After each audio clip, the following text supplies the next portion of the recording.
President's Council, Office of Community Partnerships, right there. Y'all raise your hands there. And also in the back there, if anyone else comes in with children that may need a break or want some activities to do while the adults are talking, particularly when we go to the breakout rooms in just a few minutes, we have a table back there with Miss Marielle Lewis. That's the kids' table. So everybody clap it up for Miss Marielle for spending her evening with us as well. And Beacon provided the food back there, by the way. The Beacon Kitchen provided the delicious treats for us. So thanks to that team over there. All right, I just want, just some housekeeping. If anybody has never been here, right there to the hall to the right are some restrooms, the closest ones. And says everybody to be respectful of the space. This is a very historic space, the African American Heritage Center. And shouts out to that team. Dr. Douglas is in the back, the executive director of the Jefferson School African American Heritage Center. Thank you for allowing us to utilize your space for this event. And so just briefly, want to let our partners officially introduce themselves and what they have. And then right after that, I will be right back with the breakout group instruction. So Ms. Sabrina, one of our great partners with Charlottesville Inclusive Media, you can just kind of start down here and the folks can introduce themselves. Good evening, everyone. My name is Christian West. I serve as Vice President of the Vietnam Alpha Limited chapter of Alpha by Alpha Journey Incorporated. Tonight we are here with our Build This People as a Hopeless People campaign. If you are not registered to vote, today is the last day to register in advance. If you'd like to vote in the June 17th primary, we can do that with you here at the table. If you'd like to check on your registration, we can help you do that. I'll pass it off to our friends here. That's great, thank you. So I'm Stephanie Higgins from the Charlottesville Tomorrow. We're part of Charlottesville Inclusive Media, but I'm here today actually talking about our voter guide. Charlottesville Tomorrow has put together a voter guide for 20 years, and a few years ago we expanded it to include all of Central Virginia. Now, right now, the only primaries locally in Central Virginia are actually here in our backyard, City Council and a Board of Supervisors race. So we have some information about the guide. What we think is really special about this guide, we have Q&As where we send out the same questions to each candidate in each race, and we publish their answers side by side, so you can compare the positions of each one of your candidates, just kind of see, who you relate to most. And what I think is the most special about this is we crowdsource these questions. So if you go to our voter guide right now, you'll see a survey where we ask you what is one question that you have for a local candidate and what is one question you have for a state candidate. We then take those survey responses and learn in each district what voters care most about. And then we can ask those questions in our Q&As to the candidates. So if you want to swing by here, grab one of our cards. You can look at the Q&As we have posted for the primaries right now, and then fill out the survey for the fall general election. Thank you. Hi, my name is Sophia, and I'm with the Public Housing Association of Residents. So our mission is to educate and empower low-income residents to protect and improve our own communities through collective action. So what that looks like is a lot of different events. We have an internship program for both youth and adults where they can come and learn about community organizing and become leaders in their own communities. We have Know Your Rights sessions, one-on-one with community members. And what we're here to really focus on is our new initiative called Far Voices, Far Votes, which is a new initiative to basically encourage voter education and voter engagement within public housing communities. So we're working really hard to make sure that everyone is educated and that everyone is involved. Voting is a very important part of our democracy, so we're happy to be here. Hello, everybody. Good evening. My name is Sandra Yvette Avalos, and I'm with Charlottesville United for Public Education. And we are a very small grassroots nonprofit here in Charlottesville. And our work that we do is really centering our community voices and bridging any gaps that we're hearing from community needs, and trying to partner better with anybody that's doing similar work to us, but especially Charlottesville City Schools. And we do that in a number of ways. It could look like bringing information out to communities, bringing information to our partners from our communities. Yeah, mainly we're just trying to center great education for all of our students. That's it. Hi, I'm Santella, and I'm with the Center for Community Partnerships. I'm actually going to pass it to our amazing executive director.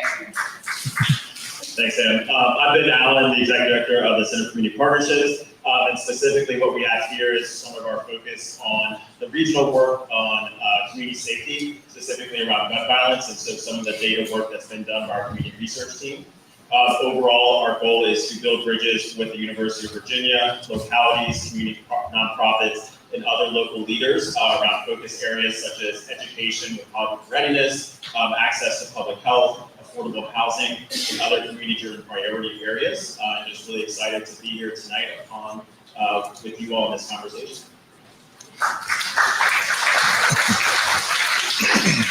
My name is Sally Hudson. I'm a fellow of the Institute of Democracy at UVA, and I'm here this evening to answer any questions that you may have about using ranked choice voting in our election for City Council in June. This is the first year that Charlottesville is using ranked choice voting in a City Council election. That means you don't just vote for one candidate, you get to rank the candidates in the order that you like them. So there are 3 candidates that are running. That means you get a first, second, and a third choice. This is a pilot program for the city. So even if you already know how to fill out your ballot, it's important that you also stay engaged so that you can give City Council feedback about how you like the new system and whether you'd like to keep it going forward in the future. So if you have any questions about the election in June or about the process going forward, please find me some time this evening. All right, thank you. All right, check. All right, so thank you all for joining us. And I see some very distinguished delegates in the crowd as well. Like Latricia there, who's executive director for FAR, raise your hand.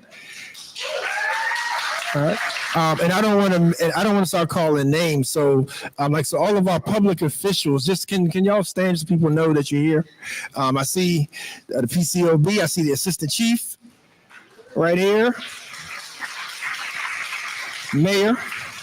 I feel like there's other folks too. But y'all want to be shy. Okay, I get it. We have FAR here, but we also have PHA. I see them there giggling. PHA representatives, Piedmont Housing Alliance. Y'all raise your hands, please.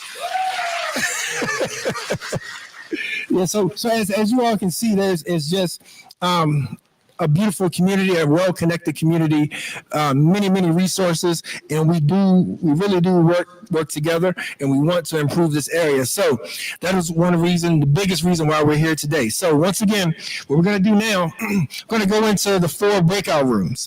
The idea is for the next 45 minutes, 6:15 to 7, for there to be very, good and these discussions that we can have where we narrow it down to each select group, each policy group, right? And it's going to have facilitators and note takers in each room to kind of help summarize and to bring takeaways to the larger group when we come back in here at 7:00, where we can talk about 2 to 3 key points from each room, and then we can come together and discuss it.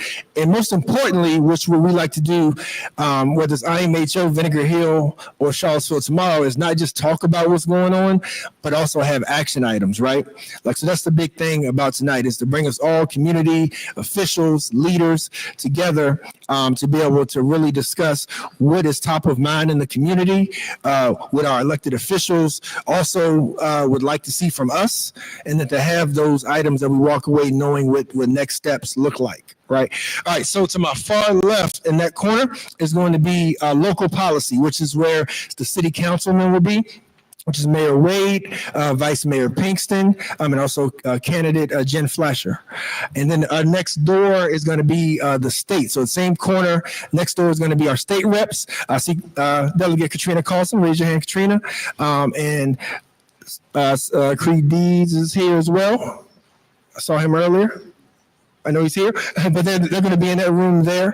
And then in the room behind me here is going to be criminal justice, where we're going to have Sheriff Brown back there, as well as Commonwealth Attorney Joe Platania, and also the of course, the Assistant Chief, Meehan, and if Officer Gonzalez, I imagine you're going to be in that room as well. So that's that room. Far room down the hall here is the education breakout room, last but not least. And we're going to have our city school board representatives. Emily Dooley is here, Amanda Burns is here, as well as Lisa Larson Torres and candidate Deshaun Cooper. And for those just joining us, Zayana is under the weather, so she can't join us tonight. So we look forward to her joining us at a future event.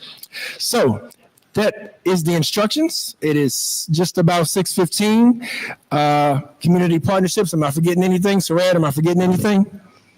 So as I said, you can pick your room: local policy, state policy, criminal justice, education, and then we will reconvene in here at 7 o'clock. Thank you.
And so we do have the chairs up here for any of our panelists that would like to come to the stage, because I imagine now there may be follow-up, maybe more questions, particularly from some individuals who weren't in a breakout group. Once they hear some of the discussion that was had in a group they weren't in, there may be some further conversations. So that's what this time is for.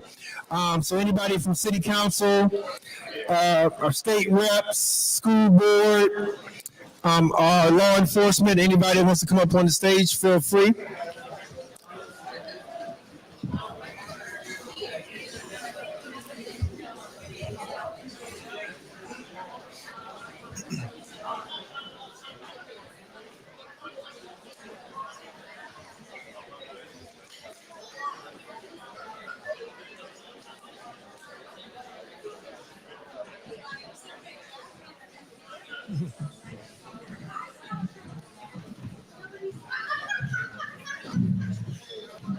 Yeah, come on up and join us. Somebody here may not know who you are. Any city council candidates, or state representatives, school board, or criminal justice folks?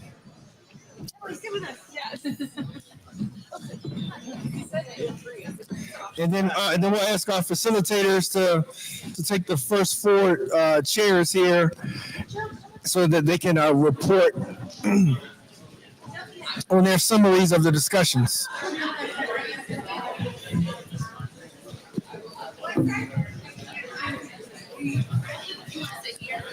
No, you can go up front here. Yeah. Well, you don't. Well, you can just stand up when you talk. Either way. All right, but that's only three. We're missing somebody, right? Okay.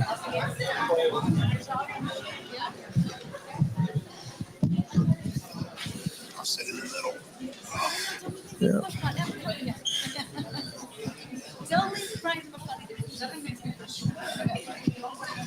These kind of chairs. And I know I should, but there's just some folks that you can't overlook, and so let's show some love for our city superintendent, Dr. Royal Gurley, here with us. I mean, because he really could be anywhere, you know. So for Dr. Gurley to take his time out to come here this evening shows a lot, you know, about the care that we have for our community and our school system. As well as I don't think I shouted out Angelique Shaw. She is the executive director for Charlottesville Tomorrow. So Ms. Angelique Shaw. Yeah. Yes, indeed. All right. Oh, and Dr. Allen, be back in a second. So while we wait on our last facilitator, there's actually mics there. So if everybody just want to introduce themselves, just for anybody that may not have been in your group, may not know who you are.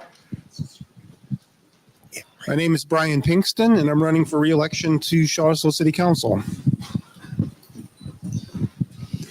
Good evening. My name is Lisa Larson Torres, and I am currently on the school board, and I am also running, and I'll be on the ballot this November. Good evening. Emily Dooley, current chair of the Charlottesville City School Board, also running for re-election. Jen Fleischer, I'm a candidate for City Council. Greetings. My name is Juan Diego Ricardo Wade, and I'm mayor of the great city of Charlottesville. How do you follow that? Joe Platania, Charlottesville Commonwealth's attorney. Thank you for putting this together, and thanks for everyone that came out. It's been a great night. Hi, I'm Katrina Carlson. I am in the House bin. You're ruining my moment here. No. Katrina Carlson, serving the House of Delegates, represent Charlottesville in the urban ring of Albemarle. All right. Hi, everyone. My name is Amanda Burns. I am currently serving as a vice chair of Charlottesville City School Board. I am not running for re-election. I've got a couple more years left, but thank you all for being here. I'm Creed Deeds in the State Senate. I enjoyed the conversation. All right, thank you all. Please give them a round of applause. Look, oh yeah, the Shaw snuck in the back. He snuck in on me. My name's Deshaun Cooper. I'm running for Charlottesville School Board. All right, there we go.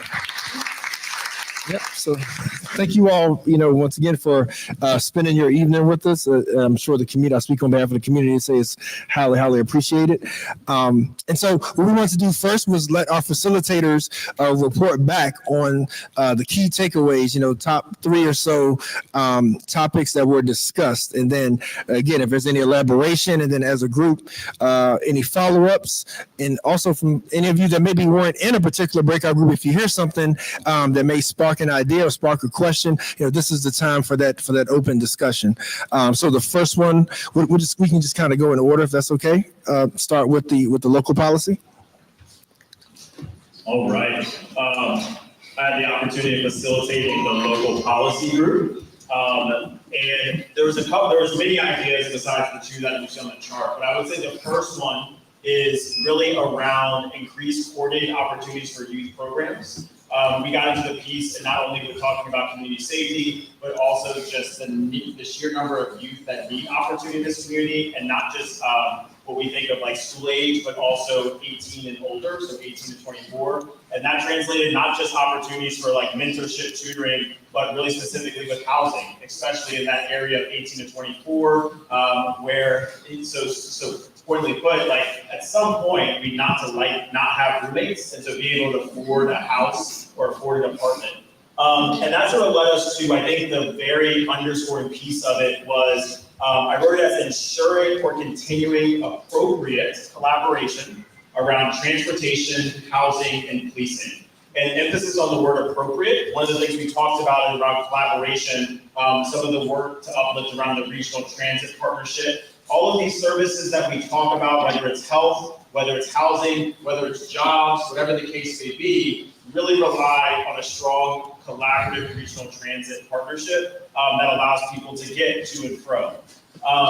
Also, and to an extent, we talked about appropriate collaboration around policing in terms of the MOUs between the jurisdictions. What is an appropriate amount of oversight that should be had over the specifically city oversight board, and what that translates into UPD as well as ACPD.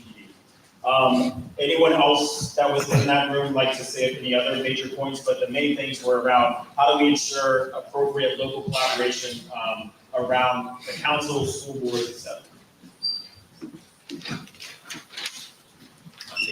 Thank you. Yeah. If there's any questions or comments, as he said, anybody elaborate from the group, or if you weren't in the group and you may have a question about what was reported.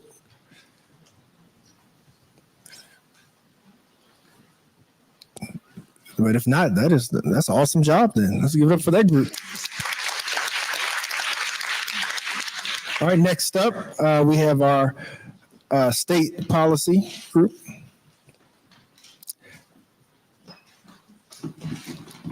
I'll be the man. Oh, man. I'll be the man in black. Hey. So I facilitated the state policy group with Creedy and Stephen Carlson. And the key takeaways from our group, one was that we have some great representation in Richmond. So I thought that was great feedback from the group, honest feedback from the group.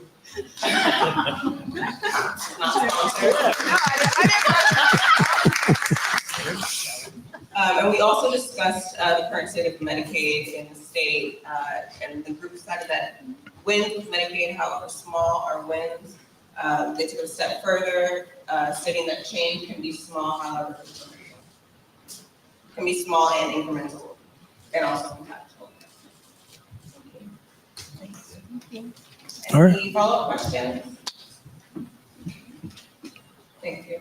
What was the hot topic? What was hard? What was difficult? What made the representatives sweat?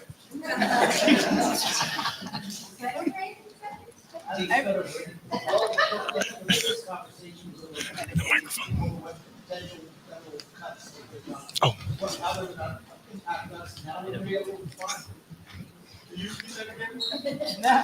What I said was that the hardest part of the discussion is about Medicaid, about the federal cuts that are going to come inevitably, and how we're going to respond to them, or how we're not going to be able to respond to them.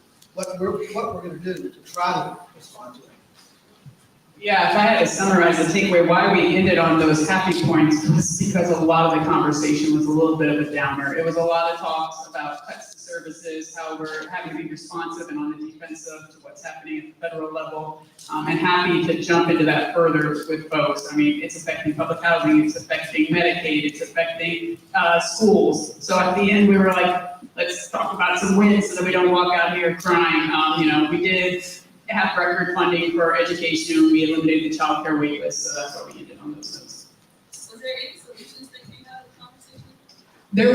There are some solutions. That's where the incremental piece came in. So for example, with public housing, we were talking about making it so that there's lower taxes for affordable housing developers, small win, but hopefully can encourage development. That was something that passed this year. We talked about eliminating the child care wait list. So yeah, small wins. I don't want to repeat the whole discussion for the big group, but I guess we're opening it for questions.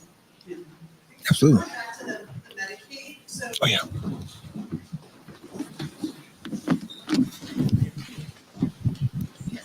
Sorry, so just going back to the Medicaid cuts that will probably show up, right? We were just on Capitol Hill a couple of weeks ago working for the Lupus Foundation of America because we have a daughter with lupus. And we were talking to the congressional staffers there about the cuts. And we asked, what can we do to support you to try and make things better, right? And what they said was, go back to your state level legislators and have them put pressure on the federal legislators. And so I don't know how effective that is, but I told Cree that I sent him a letter and I was like, hey, can you put pressure on the federal legislators? Okay. I don't know if that's even doable, right?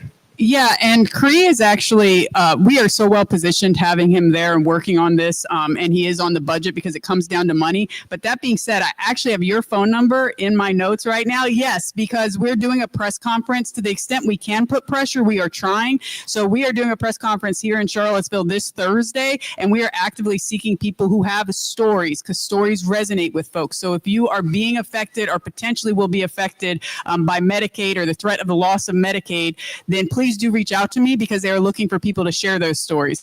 But I did smile when you first said that because the buck, it's nice when you can pass it off to someone, and it is up to our federal legislators to do a lot of that funding. So we can put pressure, but they also need to actually take the votes that matter. Mm-hmm. It's very difficult for us to think about how we're going to replace the potential billions of dollars in funding that we could lose from the federal level. And John McGuire might not listen to me or to Katrina, but all of the Congress people listen to the bulk of the people that vote in their elections. And so it's important to keep the pressure. And I will tell you, initially when we were trying to evaluate what was going to happen with Medicaid, we thought the Medicaid expansion would be the easiest cut for them to make. And it would have been, and probably the biggest bang for the buck would have cost Virginia $2.5 billion a year to replace what they were doing. But the reality is, so many people raised so much cane around the country that they basically took that off the board in the House, and they took the burden off the Medicaid expansion population and put it on mothers and children. So they didn't do anything good, but they took that group off the board because people raised so much cane. People, they heard about it from so many different states. And the fact is that there are 3 Republican states in the Midwest that expanded Medicaid in their constitutions. And so it would have a particularly hard impact on them. So one thing that I'm thinking, because Cree and Katrina are very present in Charlottesville and Albemarle, and I think most people here know that and see them around. So I'm curious whether Mayor Wade or Vice Mayor Pinkston may want to address it, but how do we work together as far as some of the topics that were talked about in the local policy, as far as how we can work better together between our city council and our state delegation? Yeah, so that actually came up during our discussion as well, about how we can lean into that. And we have, as a locality, have been asked, over the last couple of months by at least a couple of dozen nonprofits to kind of make up for some of the federal funding and things that have been cut, and that's going to make it us even more difficult to kind of maybe help out where for Medicaid and Medicare and things like that. We can backfill the federal government. And so, but we understand that without safety, without health, it's difficult, if not impossible, to thrive. And that's what we want everyone in this community to do and be. And so that's part of the things that we have to consider when we think about the budget and where we spend our money. This year, when we adopted the budget about a month ago, it had a real little impact because most of the budget and things were in place. But we know for next year, it's going to be a lot of impacts on it. And so on things like PHA, the expansion of the Kindlewood and the redevelopment of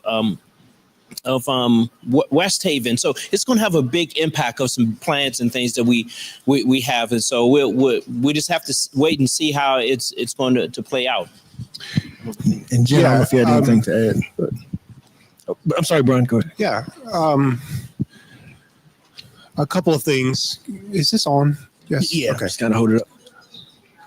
How about this? Is it better? Okay. Thank you.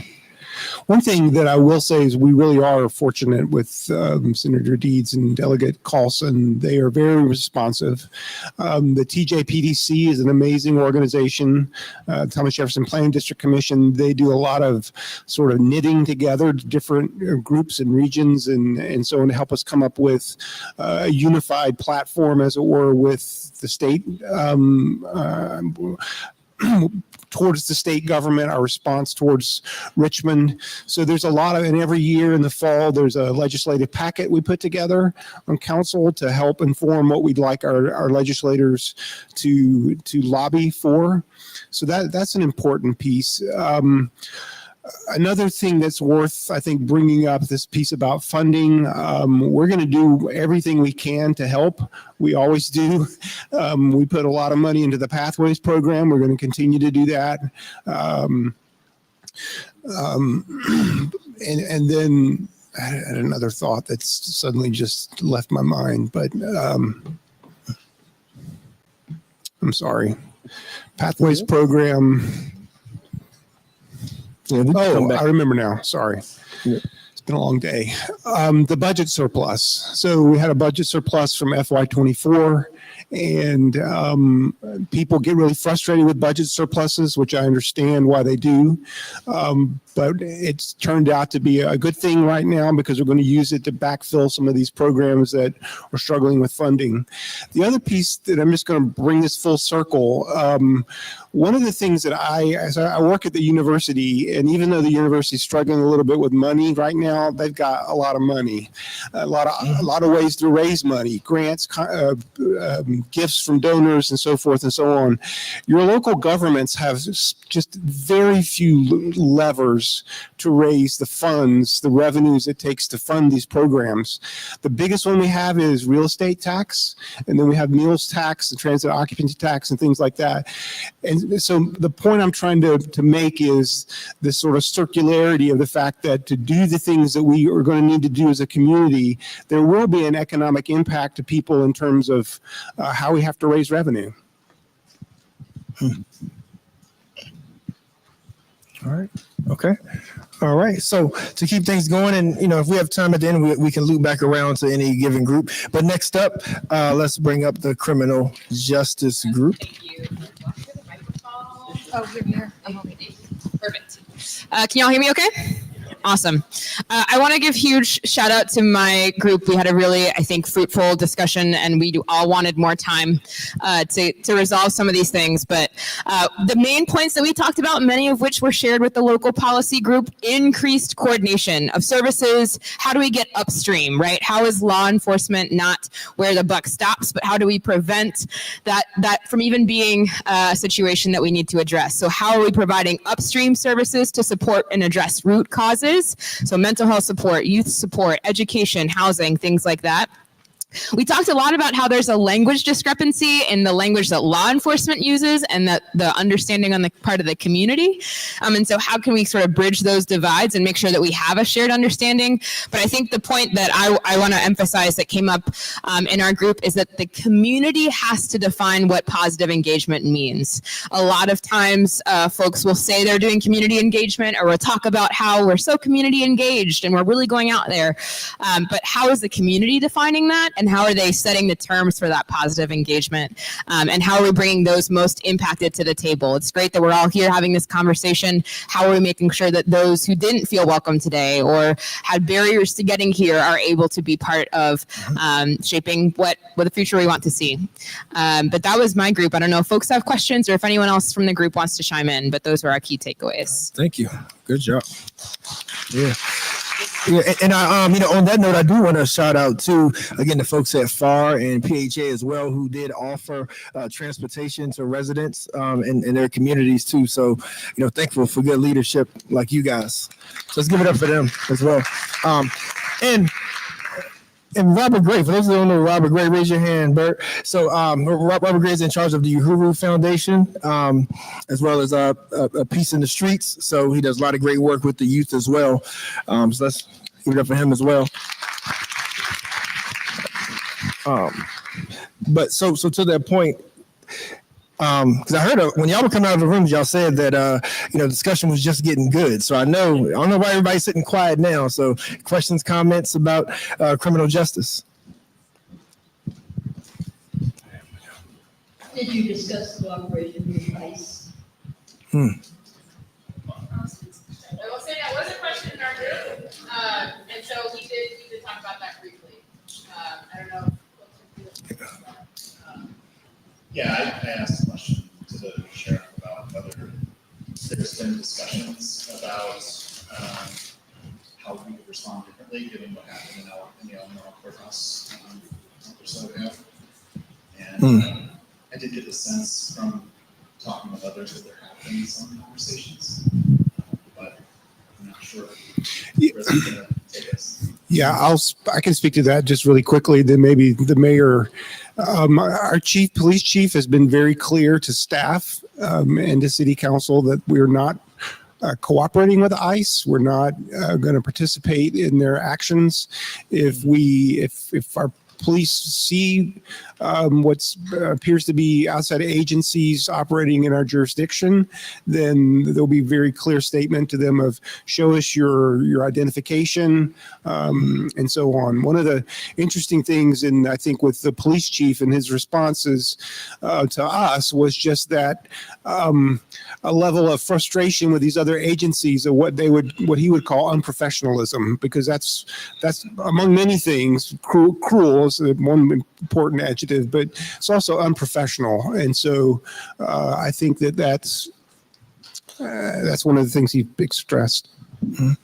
It's Daniel being at subject with the Charlottesville Police Department. I don't want to speak, nor do I speak for Chief Hodges or the Charlottesville Police Department, but everyone in the room should know that in the city of Charlottesville, Chief Hodges has been crystal clear.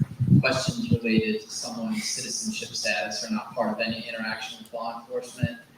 We as prosecutors generally have access to that information. It's not part of any decision that we make or is anything explicitly ever discussed. In fact, sometimes we have to consider the collateral consequence of a prosecution that may lead to an unintended deportation, which is a massively significant collateral consequence that other members of our community might not suffer. So federal law is federal law. We can't really do anything about it, but I would say in the city with law enforcement and prosecutors' offices, there's certainly heightened sensitivity of the times we are living in. I'll leave it at that, but I hope. Yeah, the courthouse, I think there's a bit of a wait and see attitude. The most recent incident was on property of Albemarle County. The Albemarle County Sheriff's Department, Sheriff Brown is here for the city, but we're very much keeping our eye on the situation. And as Vice Mayor Pinkston said, I think there's been a directive that individuals show up that are not clearly displaying their badge of authority and identifying themselves and what they're there for, that local law enforcement will approach them and ask what's going on. So on the state level, we also have our eye on this. Cree and I put in a FOIA request to the county to try to understand what happened at the courthouse. We got to view the footage. I have made the results of that FOIA available on my website, and I'm trying to correct it, but that's where they are. They weren't particularly illustrative of anything, but I will say, pay attention, because this is about transparency.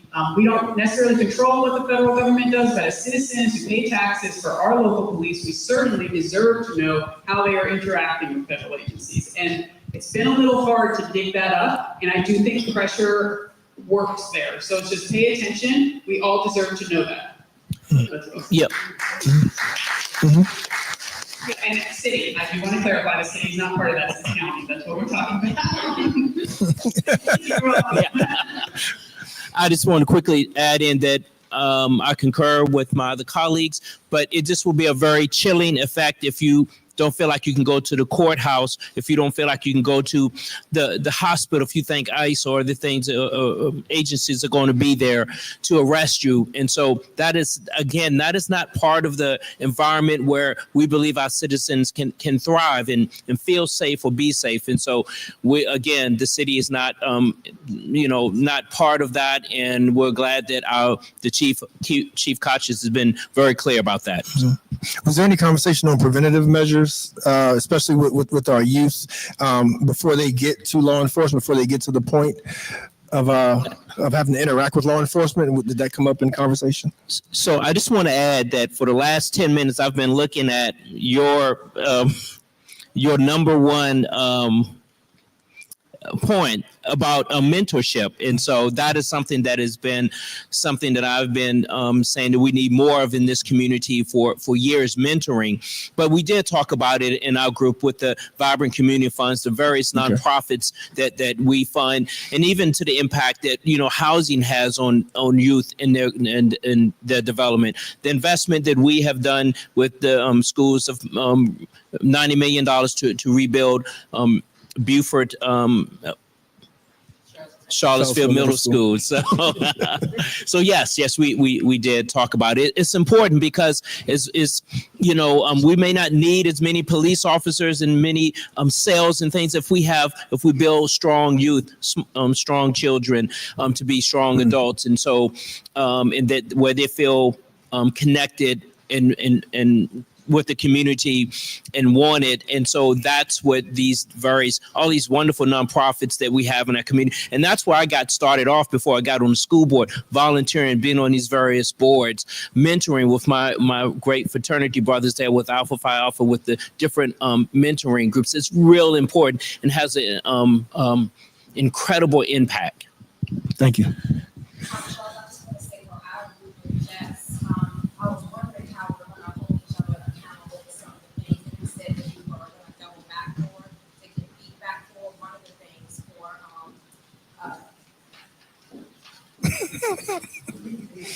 One of the things that we talk about is transparency with the community. And one of the particular things with policing is that we learned that there is criteria for our young folks getting on a particular list. I forget the name of it, but getting on that particular list. And we said, okay, well, are we being transparent and not necessarily the community knowing whose names are on this list, but are we able to speak with and work with our young people and let them know the criteria for them to get on the list? So I want to make sure that that is not lost, and I would like to hold all of us to the fire and just say, how are we going to communicate that to people that are here? What list? I'm not sure if I understand. Speaking about the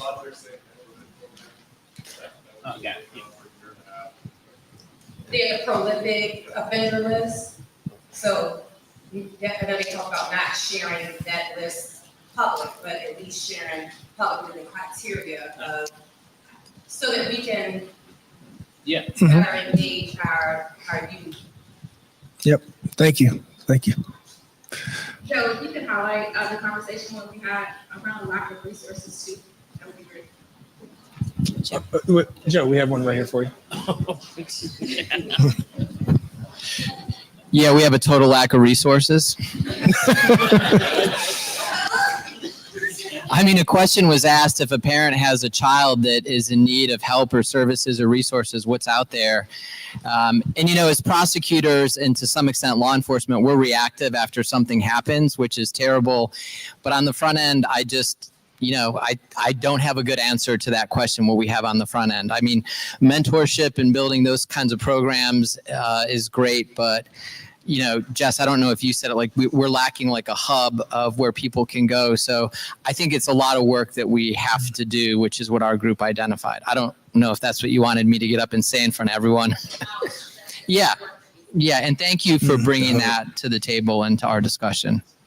I think the other, just the other part of what the conversation was, it wasn't just the fact that the lack of resources, right? Because as we talk about Charlottesville, there's so many nonprofits, there's a lot of money going into these nonprofits, but then when it comes to like mental health, right, and that list is so long and there's not enough resources to support those folks that need the support of mental health. As we talk about mentorship, right, there's not enough mentors to go around. So like, we talk about resources all the time, we talk about these things all the time, but the reality of it is that we have all these nonprofits, but we still don't have the resources to support the community.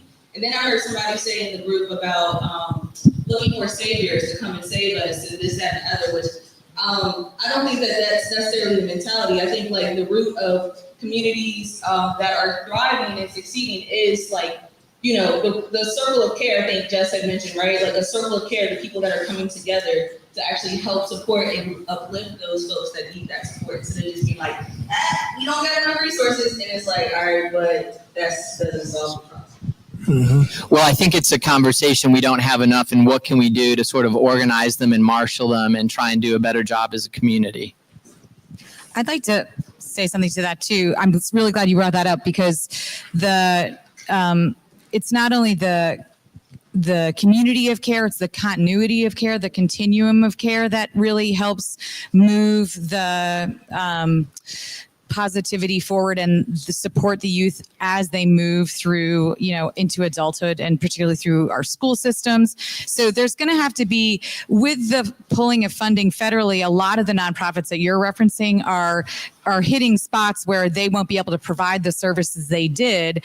And so there's going to have to be a consolidating or a much more collective and collaborative work between government and those nonprofits to start really being held not only accountable for actually showing us what is going on, transparency at all levels, like you should know why your neighborhood isn't getting a sidewalk, right? Like you should be able to see that. We should know how many police have been trained in mental health, care in their processes. And all of those levels of transparency are what help us as communities circle up and say, okay, we can see where we are on the on advancing this initiative, and we want to say in moving that forward. So we're going to take the reins and partner with another nonprofit and then pressure other places to fund and support that work. So I think you're right in saying that we have so many nonprofits, all their funding's being pulled, where we don't just need to fill the gap behind them and keep them all existing, doing what they're doing, because we're not seeing enough of that work. They need to work together, and we need to know about that work at all those levels so that we can support it too. And then that will lead to that continuity and that sustainability, and then we'll really see the difference happen over time. So I think the transparency covers all of those pieces. Thank you. Thank you. Thank you. Can we clap it up for them? That's a good conversation. So if we wouldn't mind, I know there's a couple of more questions. If you could hold those thoughts so we can get to the education group. So make sure that they report on theirs, and then we can follow up on any unanswered questions. Thank you. Just wanting to point out that this will be a continuation of this conversation because we talked about many of the same things. Our first big idea was around mentorship and how our young people need more mentors, how the city schools do a good job with this for our students, but they need more, especially as they're launching into their careers at 18, 19, 20, 21. Our second big idea was that we know that keeping students safe is a priority, and that means physically safe, mentally safe, emotionally safe. How can the community do this together? So how can they be safe in school, outside of school, how can they always feel safe and supported? And our third one was, how do we ensure that the community knows how the schools are doing? So to all of these points, when there is money invested, time invested, teachers and parents and everyone working together, how do we make sure people know what those outcomes are and not just using numbers? So not just looking at quantitative measures, but also at qualitative measures to ensure that we all understand the health of our school district. Thank you. All right. And that mentoring is definitely a theme that's coming up. And I heard a list mentioned and whatnot. So was that something that actually, I'm sorry, go ahead. I'm sorry, I had one more thing. Those were our kind of three big questions for the group. The number one thing that we heard over and over and over is that we need to be listening to all voices. And all means all. Specifically, our student voices need to be brought to the table, and they need to be centering this conversation. Student voices, teacher voices, staff voices, parent voices, community member voices, all voices. Thank you. Thank you. And our school board members, anything to add? Emily, Deshad, Amanda, Lisa? I'll let Amanda talk to the work that she's done recently with our school board representative, but I think some conversation and one takeaway that we would like the group to leave with is that the importance of investing and paying attention to our schools and students needs to be year-round and not just in response to moments that get the schools in the news. And so that's where some of the discussion around advocacy and mentorship comes from, that our staff, our teachers are nearing capacity. And so we need help from the community to make sure that our students really get everything that they need. Yeah, I can speak a little bit on the student voice piece. I would say in the last year or so, we have made a really strong effort to ensure that we are working with our students in a collaborative way. I specifically meet with our student school board reps once a month prior to our school board meeting. We developed a survey form that goes out to students so that they know where to access the agenda every single month. And then there's a feedback form that they can send questions or feedback based on what's on the agenda.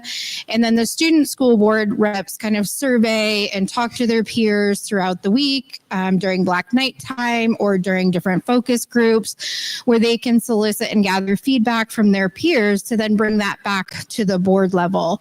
And then from there, we're working with those student representatives to then find the point people within the school system that can help them address those issues. So if there are not enough lunch options for instance, they then went to the head of our nutrition department and worked with him to identify ways that we can make sure that we're being culturally responsive to all students, that we're offering a variety of foods that care and cultivate all students. And so that's just one example of something we've worked on more recently. And I hear the rice bowls are a hit. So if you are free for lunch, please sign up and come eat a rice bowl with the students. So, yes. Yeah, I think quickly, I just wanted to highlight the fact that, we've got schools, we've got city council, we've got our state legislation, we got judicial, and we all have a great working relationship, and communication goes both ways with everybody that you've had the opportunity to interact with tonight. And one thing that's clear to me in this moment, and has been throughout the years of my time on the school board, is that everybody cares about the smallest community member all the way up to our most mature community member. And we've got a great group here in this room. And I think this is just wonderful that you've brought us all together. So thank you for that. And it's been wonderful to see and listen to the questions. And as Ms. Dooley said, we at the schools, and I think everybody, we want to hear from you. Everybody's got great ideas. And we do need you pushing in to the extent that you can, or connecting us with other people to help. So thank you all. Thank you. Thank you. Thank you. And, you good? One thing I'll say about the schools really quickly, every year the most amazing slide in the entire, and Dr. Gurley, it is amazing, the presentations for the budget time, the crunch that we go through there and all of that every year. But the slide that is the most amazing to me, and I think if everyone in the community knew about these slides, are how many different languages are spoken at our schools, and the percentage of students who need free or reduced lunches, meals, food. Those two slides say so much about our community, both really great things and things that we struggle with. And it also is why it costs a lot of money to run our schools, not just to build the buildings, but also to run them. And anyway, I think if you get a chance to talk to anyone that doesn't live in Charlottesville, or maybe someone who may be complaining about why, whatever, just point them to those slides to say, this is the kind of community, it's a welcoming community to refugees, and it's also a community with a history that we need to address ongoing poverty. Thank you. Thank you. And I believe we have an educator that has a question or comment, Mr. Chambers. Going back to first group that brought up our youth, and then connected it with the mentorship situation. School is about to close, and our kids are going to be finding ways to manage their time. One of the biggest things I'm worried about here in Charlottesville is that we do not have really anywhere other than if people have money and finances to send their kids to Boys and Girls Clubs or YMCA or something during the day, is after 6 o'clock. And if they can't go to a Monday like place, like, what do our kids do? Was that talked about in that first group about how do we take care of our kids beyond that time of 6 o'clock, not just during the week, but on the weekends, when there are places and probably being asked to leave the downtown mall and places like that. We need to do something. I know there are buildings around here and things like that, but has that been talked about? Anyone? So we did not specifically talk about kind of what to do after 6. And as you were talking, I was like, there really is not a lot of options. That's from someone who's been working with youth for a long time to kind of ask that type of question. But that's a good question. I think we need to do more in that, and that's something that we probably need to work with Parks and Rec. I know that we fund things like the Tonsil Basketball League, but that's only for select group. And it's not for everyone, so we need to do more. I think organizations like C4K that stay open to 8:30, more things like that. But we need to do more. It's a good point. Thank you for bringing it to our attention. And the C4K board chair is here, Caleb Nelson.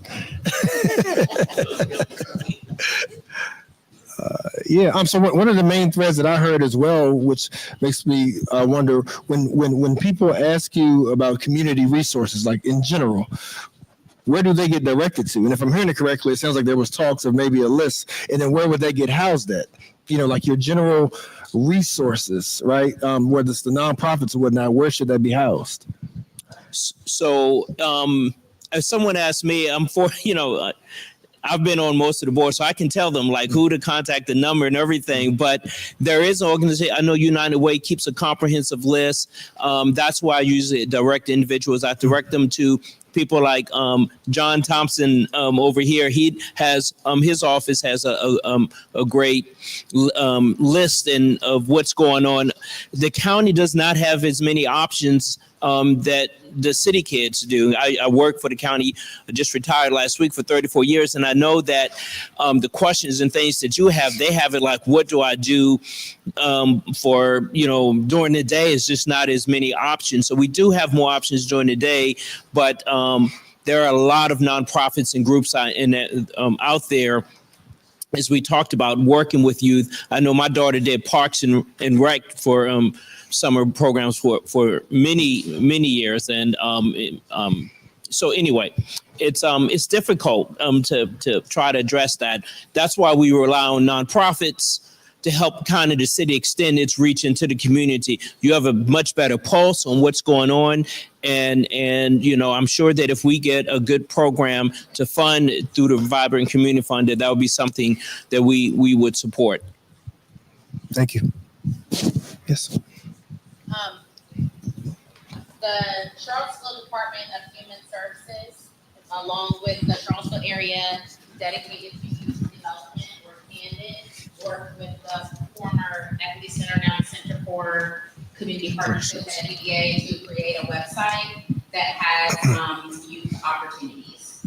So this was in response to this same question from folks to say, well, where do we even find information? If you go to the website, you can actually look for opportunities for youth that are separated by cost. And so those that are no cost or low cost. We can also try to work on adding some other resources if they exist for youth in the evenings. The Charlottesville Department of Human Services is also working on sponsoring some more teen nights. And the YMCA is also sponsoring some teen nights. I say that to say that helps, but it does not fill the gap, right? And so there is still a gap. Thank you. And Latricia and team, I also wanted to see if you all are hearing the housing thread as well. Have any questions in particular on how housing plays a part in this, available housing, affordable housing?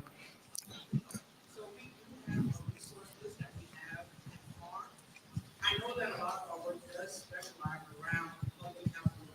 So we are for affordability of housing, to make sure that we advocate on behalf of that. So if there are people who call us that do not live in public housing, because we do get a lot of calls because wages are low, they cannot get on different voucher lists. So we try to provide the best resources that we can. We just keep a general resource sheet in our office.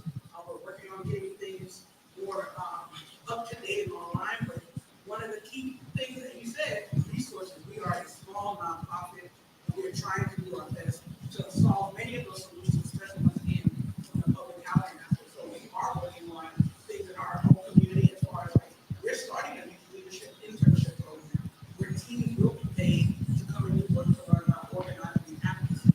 But you know what? That was by the grace of me going to talk to a church and they gave us a little bit of money. So it's going to take us all.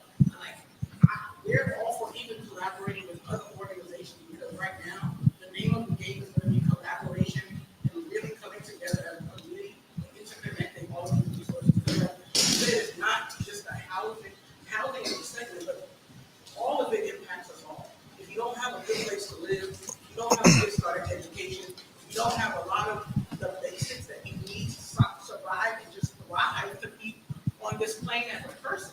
It's important to be able to have those resources and connect. Because what we don't know is when we talk a little bit about in the criminal education, children are aware themselves that their path could be prison at third grade. That is what we do know. So we have to stand up and fill the gap as community members of the city.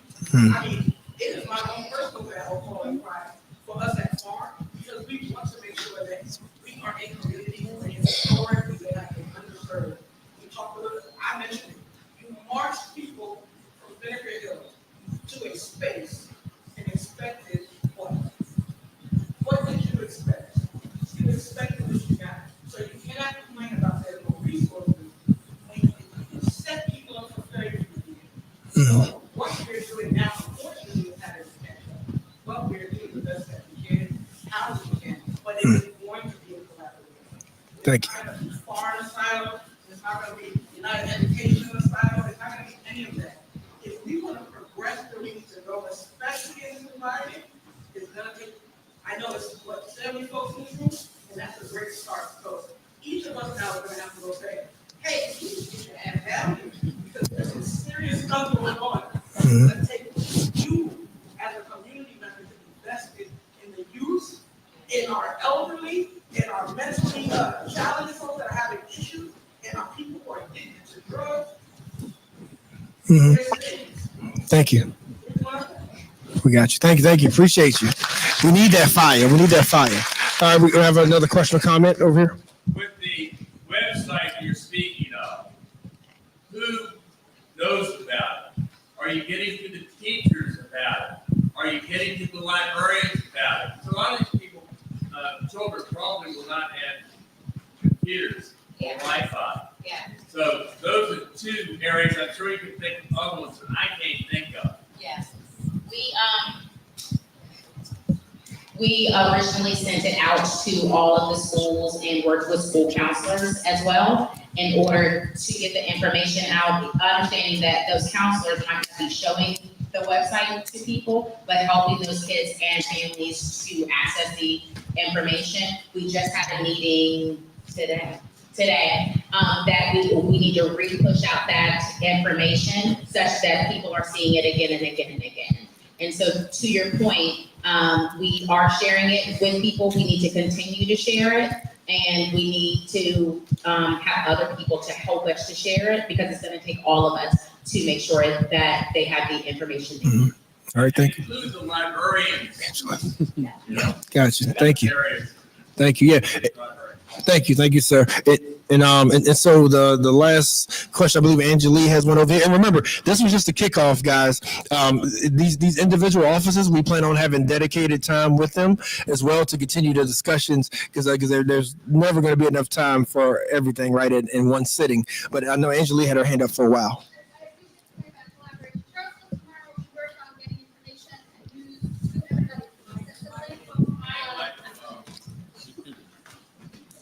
So I just wanted to shout out one more resource that might be helpful. FAR was one of our partners, almost 100 agencies in Charlottesville City and Albemarle County. If you go to cvilletomorrow.org, at the top you will see a button for the Housing Resource Guide. It's a really incredible resource. We put a lot of energy into making it good and useful on your mobile. You can help folks get to there's a lot of resources in this area. It's just really hard to, our experiences with the agencies didn't know each other existed. So we really hope that kind of collaborative work to increase transparency and access to information helps as our community governs itself. Thank you. Well, ladies and gentlemen, we are at the time where we will wrap up, and hopefully you found this very fruitful and encouraging. We made new connections, and again, this is just one of the discussions. But hopefully going away from here, we all see some action items. We all see new connections that can be made. And so once again, big thanks to our host, Dr. Douglas at the Jefferson Square African American Heritage Center. This is a beautiful space that we all need to support. They have membership options available. If you're not a member, reach out to her and her team. Please do. We need spaces like this. And once again, the managers of our facilitation, the Center for Community Partnerships at UVA, please give them a round of applause. And once again, Mario Lewis, and we have folks again at Charlottesville United Public Education, FAR, Charlottesville Tomorrow, Charlottesville Inclusive Media Project, the Alphas with the voting information, Sally Hudson on ranked choice voting information.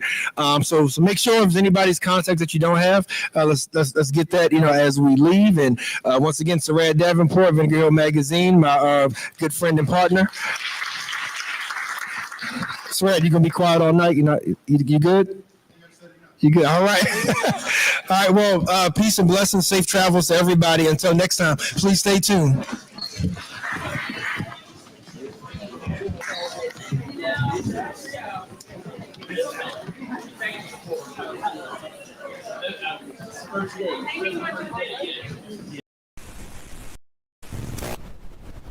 IMHO Talk Show.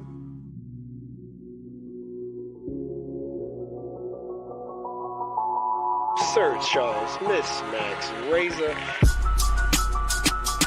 You're listening to In My Humble Opinion with Maxilia Robinson and Charles Lewis, only on 101.3 Jams.